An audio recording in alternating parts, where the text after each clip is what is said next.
everybody. Welcome back to Hot Shot Podcast. I'm Chase, and I'm joined by Brad. And Brian. And today we're going to be giving our AEW All Out 2020 review. 2021. I said 2021. Oh, I said 2020. See, Gold says, "Show me love." Hello, Gold. Oh. I don't know how you want me to pronounce that first part though. Sorry, I don't know if it's lieutenant or what. Hello. What we got first, bro? Miro versus Eddie Kingston singles match for the AEW TNT Championship. Went 13 minutes and 22 seconds, and we gave it a 2.75. Eddie Kingston kept working on Miro's neck. Miro kept attacking him. Yeah, it's a pretty simple match. I mean, that's Eddie Kingston and Miro. I mean, they're both over, but they're not necessarily both over because of their wrestling ability. So they're more about the characters and stuff. So it was all right. It could have been worse. So I didn't mind it. There was some hard hitting, and it was. I don't know if it was the best match to start the show off, but. And then there was the turnbuckle got ripped off. Eddie Kingston went to put Miro into the turnbuckle. The referee got in the way. Miro low blowed Eddie Kingston and kicked him in the head and won with a pinfall. It was a pretty average match. Miro retained. So what we got next? John Moxley versus Satoshi Kojima. We gave it a 3 stars and it went 11 minutes and 50 seconds. It was a pretty traditional New Japan type of match. A bunch of strikes. Mm-hmm. Yeah, basically some hard hitting strikes, and then I think Moxley had to use 2 finishers to beat him. So. Moxley went for a clothesline and a lariat against Kojima, and Kojima blocked it with one arm. Yeah. And then even Kojima hit him with a left one, and I think it was Excalibur said that's not the powerful one. He has to hit him with the right one. Yeah, it's pretty. It was I wouldn't say it was great, but it was good. And then Minoru Suzuki came out and hit John Moxley with a rear naked choke and a gut style power driver. Yeah, the first surprise of the night of many. We'll get to those ones later. So next we got Dr. Britt Baker defeated Chris Statlanders in singles match for the AEW Women's World Championship. Went 11:34, and we gave it a 3.5 overall. And Rebel and Jamie Hayter were out with Dr. Britt Baker. This match was actually better than I thought it would be. Chris Statlander's actually gotten better in the ring. I remember that match show in Nyla Rose a year or so ago. It was not very good, but this match was pretty good. Yeah, she's gotten a lot better. Yeah. She's got she uses her strength now. That's her best part. She's really strong. She can use a lot of strong maneuvers. So. Britt Baker is actually gotten better too.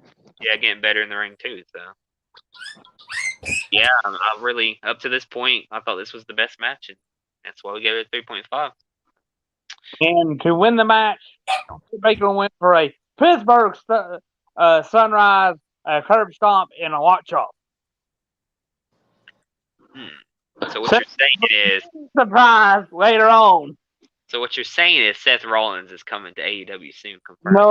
No, the Pittsburgh Sunrise was a nod to something else. All right, next we got Young Bucks versus Lucha Bros, the steel cage match for the AEW World Tag Team Championships, and it got the 5 stars through going 22 minutes. This was an excellent match. It was it had it all really. It had brutal spots. It had good storytelling was really good in the match. I'm telling you, Dylan just can't give the Young Bucks a 5 stars, can he? I don't know. This is the definition of a 5-star match to me. I gave it a 5. This is the first 5-star match I've given since like probably Wrestle Kingdom. So it's been a long time since I gave it a 5-star. It deserved it. I mean, the moment where like they bring out the boot with the attacks and stuff to it, and Yeah. Penta's like trying to protect his little brother. It's just good storytelling. And Ray Phoenix took a crossbody off the top of the cage. Yeah, and I'll tell you, it might have not been off the top of the cage because they would have died if they did it off the top of the cage. It was off the top of the cage. No, not that. The Canadian Destroyer. Oh, yeah. They would have died. They would have died. So Yeah. I'm not mad at it because this AEW cage is a little bit higher than the WWE. It's higher than a normal, WWE cage. I liked it better, and it touches the floor, actually. I also like how they got a little bit of room between the cage and the apron, so they could use the apron for moves and stuff. So. Yeah, they even did two tombstone pile drivers on the. Yeah, that was good. One was the other one was one of the Young Bucks. Yeah, that even though it was just off the turnbuckle, that Destroyer was nasty. I think it was I don't know if it was Nick or Matt Jackson. Matt Jackson just looked like he died on the landing. So. And yeah, it was just a great match. And I kind of regretted picking the Young Bucks. I was like, after I saw the Lucha Bros get a special entrance, I was like, they're winning, aren't they? Yeah, I realized that too because everybody that gets a special entrance to wins.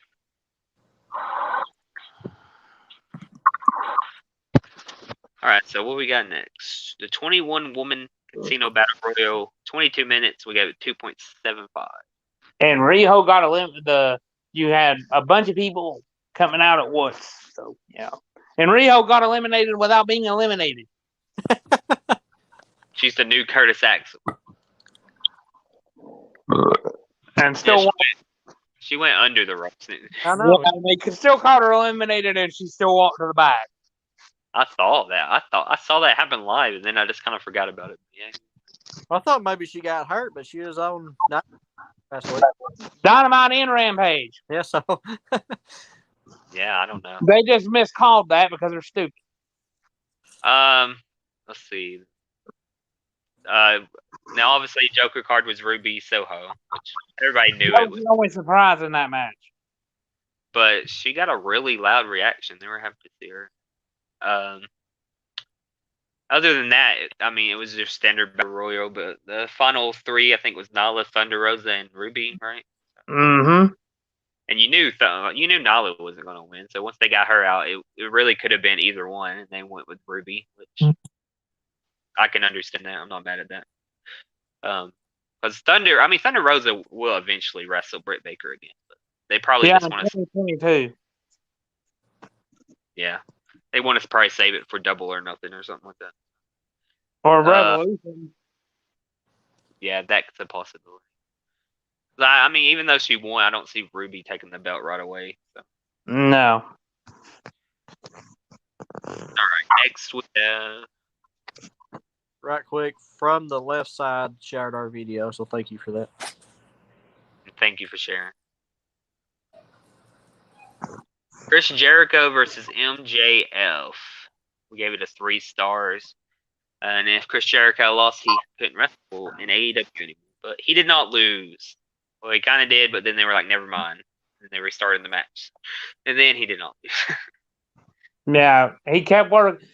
MJF kept working Jericho's arm. Jericho kept working MJF's back. And then he went for the Iron Hammer, but couldn't do it, so he just kept the Walls of Jericho on unpinned. Yeah. He made somebody tap out with the Walls of Jericho. It's been a minute since that. This is the only match Dylan got wrong. Yeah. He almost got it right, and then that one referee came and ruined his day. He said, "No, I saw him get the rope break." I thought it was a fun match, though. It was better than hitting the other Chris Jericho MJF encounters. So yeah, they saved their best for last, and I'm just happy this feud is finally over with, and they can do something because they need to go away from each other.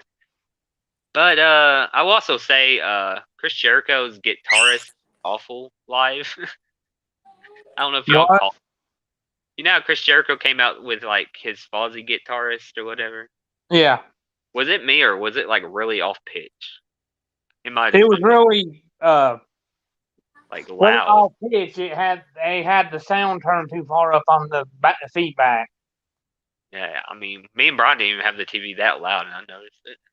But They anyway, had it blown up. Yeah. oh, MJF had a cool entrance. It was like a fake out Chris Jericho entrance. Yeah. But yeah, Jericho gets the win by tapping him out. Next, we got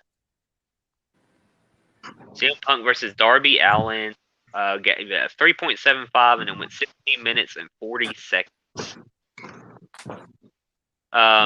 So the crowd's really to see CM Punk, obviously. And the match to begin with was a little slow as CM Punk kind of, started to get into the groove of things.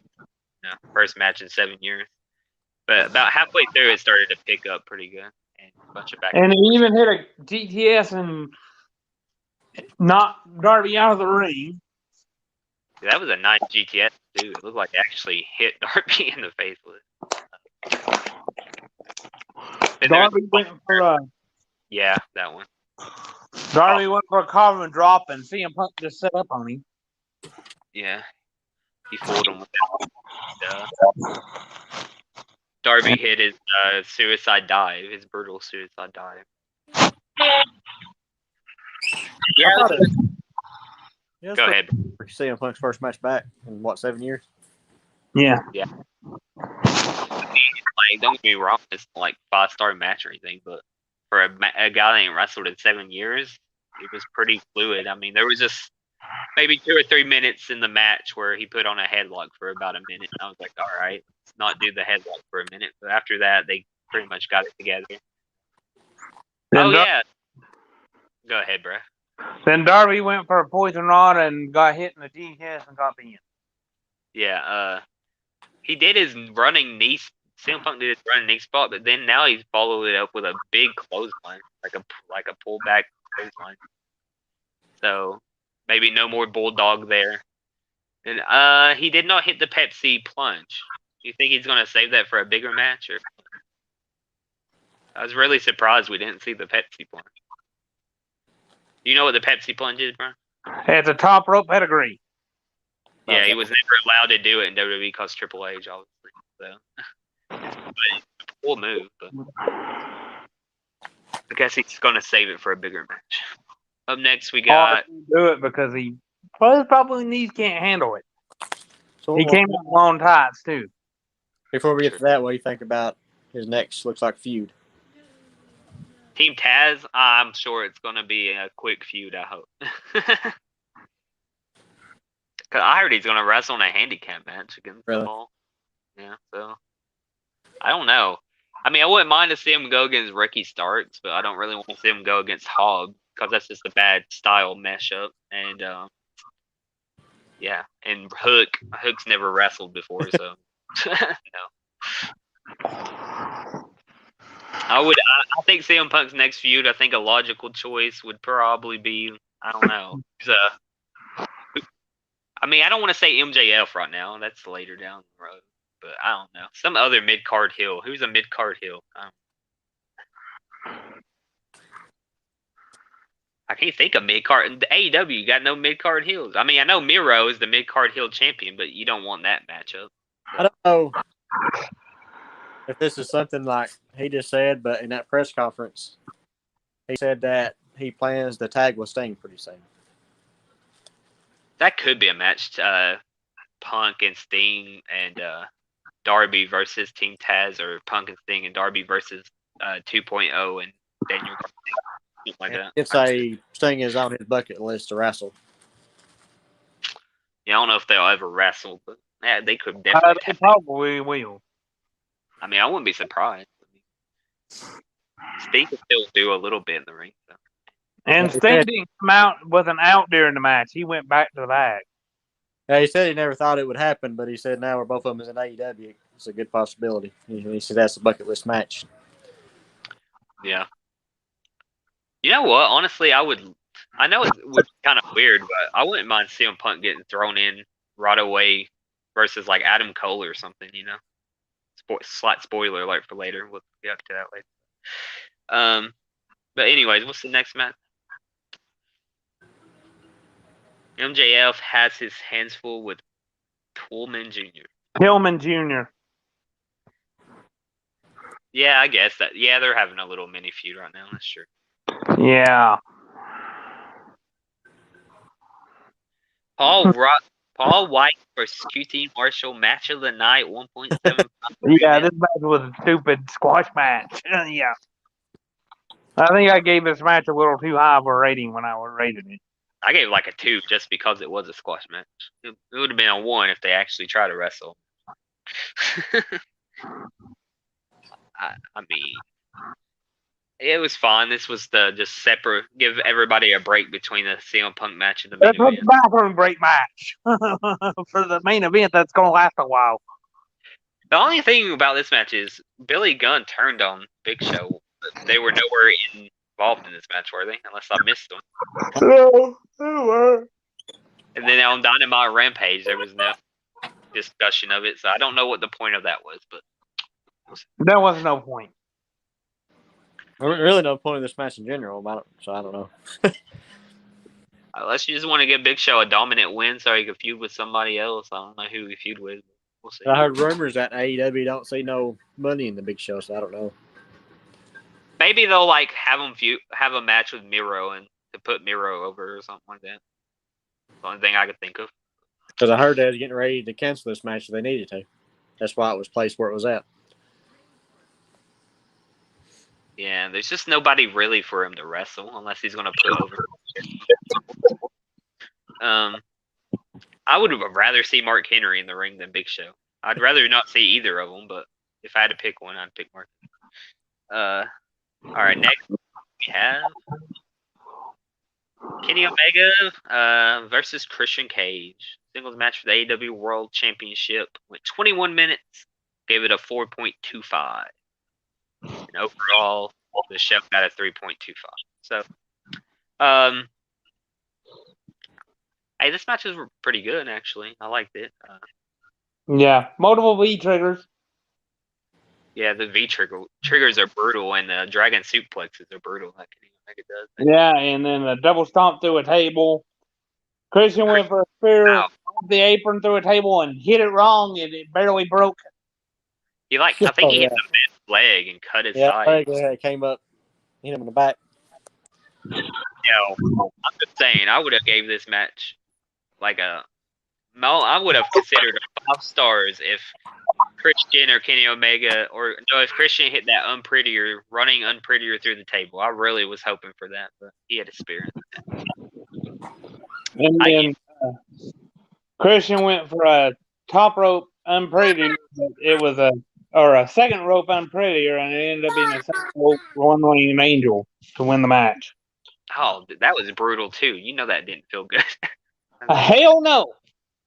I can't believe Christian actually took that spot either. But hey, I mean, good for him. It was just a really good. I mean, it wasn't like a super fast-paced match, but it was a good methodical match. Each move meant something.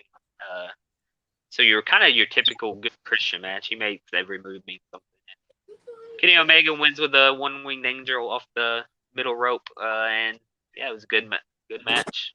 And after that, they're beating down Christian and then Jungle Boy and Luchasaurus. And Marco and Kazarian, I think, came out to try to help. And then they didn't do the job because the Elite got the numbers. But then after that, Kenny Omega got the mic and said, nobody can beat me. They're either not here, tired, or dead. And then the lights went out and Adam Cole came out. Yeah, Adam Cole. Where they killed him off for being the Elite when he went to NXT. Then when he gets in the ring, he super kicks Jungle Boy, right? Join the Elite. He gets the promise saying nobody can stop the Elite. They're the best faction in wrestling. Then Kenny Omega gets the mic and he's like, I'm going to give y'all a goodbye now. And then... Ride of the Valkyries! remix version. Bryan Danielson. We got the hip hop Rise of the Valkyries. No Final Countdown. You all suck. You all thought it was gonna be Final Countdown. I said it never was gonna be. Because the Rise to Final Countdown cost too much. And then Bryan Danielson comes out, and they run off that lead, and then they end up. He gives the knee to Nick Jackson, and that's pretty much the show. Crazy, 2 back-to-back huge debuts. Like when Adam Cole came out, my first thought was, "Oh, I guess they're saving Daniel Bryan for the New York show." But no, as soon as he kicked Jungle Boy out, and I was like, "Oh, they're gonna actually have both of them come out at the same time." I know the reason they didn't do that at Arthur Ashe Stadium. What's that? Because somebody's returning to face Aleister Black or Malachi Black, and I guarantee you there's probably going to be another return at Arthur Ashe Stadium. Oh, the Cody Rhodes return. Cody Rhodes, and I guarantee you at Arthur Ashe Stadium, if Adam Page's wife had his baby, he's returning too. Yeah, there's a good chance of that. But overall, the pay-per-view might have had 3.25 by averaging the quality of the matches, but overall, the pay-per-view really is a 5 out of 5, a 10 out of 10, whatever you want to call it. And I honestly think it's probably the best pay-per-view in 10 plus years in wrestling. Well, it probably is, yeah. I mean, just to have those kind of big, crazy moments, like from Suzuki coming out to Ruby Soho's debut to then Bryan Danielson and Adam Cole back to back, they ended. And Ric Flair's coming soon too because Andrade beat up Chavo because, yeah. It's AEW's best pay-per-view they've ever done. Honestly. So Ric Flair might debut at Arthur Ashe Stadium too. Yeah. Yeah, I heard that's where you could see Omega and Danielson. Yeah. I saw a lot of people saying it was the best pay-per-view since WrestleMania 17, which would be 20 years ago, or 20 plus years ago. I probably wouldn't go that far. I'd say probably best pay-per-view since Money in the Bank 2011, which was 10 years ago. So. Great pay-per-view. Now it's just AEW beat Raw in the key demographic for the first time after this pay-per-view. They keep climbing up. What were they, like 1.3 now? 1.4 or something like that? Mm-hmm. Yeah. I mean, 2 months ago, they were getting 800,000 people on a daily basis. Now they're getting close to doubling that just these last few pickups of CM Punk, Bryan Danielson, Adam Cole. So they're getting a lot of traction. So I mean, I'm not gonna say AEW is gonna run WWE out of business or anything, but they're catching up faster than a lot of people ever thought they would. And they may be getting two other people by the end of January. Yeah, Bray Wyatt's already being rumored for I think September 29th Dynamite. Because it's in the hometown of Brody Lee. Then, yeah, we'll see. I mean, because I've heard it might be coming in. I've heard both Kevin Owens and Sami Zayn's contracts are about up. One's the end of 2021, the other one's the end of January of 2022. So there you go. That might be two other people AEW gets. And if they get Kevin Owens, Bray Wyatt, and Sami Zayn, I mean, the roster is borderline ridiculous. How stacked it is. Well, Brian Cage is already complaining about. I'm sorry, Brian Cage. I mean, you're not CM Punk, Bryan Danielson, or Adam Cole. I'm sorry. You're just going to have to get used to being that mid-carder, buddy. That's what you are. Like, I was even telling Dylan. Dylan was complaining about Andrade's spot, and I'm like, Dylan, look at the roster. Andrade, I'm good if Andrade's just a good mid-carder. I mean, there's no I am too. Like, I like Pac, but I mean, I can't justify Pac being the world champion with that roster right now. Pac. I mean, hey, it's not a bad thing. I mean, if the mid card is just as loaded as the main event, that just means you're going to get a good overall. Yeah. They need to add more titles if this is the case, and they're going to keep bringing more people in. They need to bring those trios titles. I've been hearing that for a long time. That'd be a very good title. Well, that might be why the Young Bucks lost the titles, because I guarantee you I know who's probably going to be the trios champion. Adam Cole and the Young Bucks. Probably. It's either them or Death Triangle, but they just lost the tag title, so they probably ain't gonna be Death Triangle anymore. So Yeah, it's probably gonna be the Young Bucks and Adam Cole because they were the six-man champions in either New Japan or ROH. yeah, and that's solved a lot of problems because that's basically a 3-person belt, and they have all kinds of factions, so they can make it work. Oh yeah. And I said they need to bring in another singles title or two, unless they're gonna. Yeah, I mean, because I mean, and the TV, some people are saying, well, they don't have enough TV for all these wrestlers. I honestly don't care. I don't need to see people on TV every single week. Well, see, you got to think they have Dynamite, they have Rampage, they have Dark Elevation. Yeah, I think they just mean like TV shows that come on TV. So that Rampage and Dynamite, which is 3 hours of television, and but if you include watching Dark and Elevation, you have 5 hours of TV. I heard, of course, Rampage and Dynamite will be the 2 biggest shows, kind of like a Raw and Smack. Dark Evolution is going to be like a main event, and just regular Dark is going to be like their just developed guys, like independent guys and people that's not good enough to be on TV yet. That's pretty much what. Because if there's ever even like a slight big name on one of the Darks, it's usually on Dark Elevation and not regular Dark. Regular Dark's usually like local indie guys or like. And they're lower mid card guys. Yeah. Thunder Rose has been on Dark though. Yeah, I mean sometimes it's not perfect. Sometimes they'll have somebody like Thunder Rosa squash local indie wrestler, just give that indie wrestler a job for the night. But and Dark is getting filmed like a month at a time at Universal. Yeah, but my point was going to be they don't need to add any more TV. The 2-hour Dynamite's perfect. The 1-hour Rampage is perfect. Leave it alone. And if Aleister Black doesn't appear on every Dynamite, so what? It makes it more special when he is on Dynamite. He doesn't have to be on there every week. Like he has been though, but yeah. I mean, mostly. I mean, what I mean, like even if it's just like Aleister Black, sometimes his appearance is just like a 20-second back, like he's already recorded a promo and it lasts like 30 seconds. That's fine. He doesn't have to have a match every week. Is my point. You know what I mean? So, yeah. I think it's good. And do not do a brand split like WWE. It doesn't need a brand split because they actually they know how to run a show without a brand split. I don't want 2 world championships. I don't think it needs 2 world championships. I think they're fine just the way they're doing it right now. I'm sorry, Joey Janela. You're never going to get your spot back. They signed bigger people. Sorry. And Kip Sabian and all those people. I'm sorry. You were originals, but it is what it is. Do you think they're setting up the Dark Order for Bray Wyatt's takeover? Yes. Yeah, because they're having like infighting and they need a lead. They're talking about the weak link as there's no real leader. I mean, it's pretty obvious. Unless they throw us a curveball, but I'm pretty sure that's what.